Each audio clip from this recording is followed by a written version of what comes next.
நம்ம குன்னக்குடி முருகனை தரிசனம் பண்ணிவிட்டு அப்படியே வர வழியில் கீழே இருக்க பெரிய மரபொந்து விநாயகரையும் கும்பிட்டோங்க. அவ்வளோ பெரிய அரச மரம், ரொம்ப பல நூற்றாண்டாக இருக்க மாட்டிருக்குது.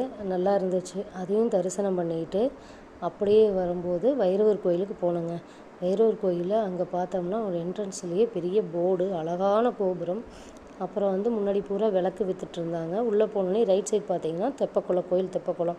அது பார்க்குறக்கு அந்த எதுக்காலுடைய கட்டடங்களுடைய நிழலெல்லாம் அந்த தண்ணியில் விழுகுது. அது பார்க்கவே அருமையாக இருக்குது. படி இறங்கியில் விநாயகர்லாம் வச்சுருக்காங்க, அதுவும் நல்லாயிருக்கு. ஆனால் அங்கே போகலை, எல்லாம் முள் போட்டு வச்சுருந்தாங்க.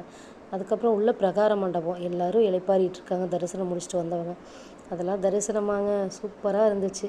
மேலே பார்த்தோம்னா அத்தனையும் இந்த ராமர் பட்டாபிஷேகம், சீதா கல்யாணம், எதுவுமே நான் எடுத்த ஃபோட்டோஸ் எல்லாமே பார்த்திங்கன்னா மேலே செவுத்தில் வரைஞ்சது தான். அதெல்லாம் எப்படி எவ்வளோ நாள் படுத்துகிட்டே வரைஞ்சிட்டு இருந்தாங்கன்னு தெரியல. அவ்வளோ சிற்பக்கலை, அத்தனை நிறங்களும் சூப்பர். எல்லாமே கலர்ஃபுல்லாக இருந்தது. விநாயகராகட்டும், அங்கே சிற்பங்களாகட்டும், அந்த சேலையோட பார்டர் போட்ட மாதிரி டிசைனு செவுத்தில் கல்லில் வரைஞ்சிருந்தாங்க.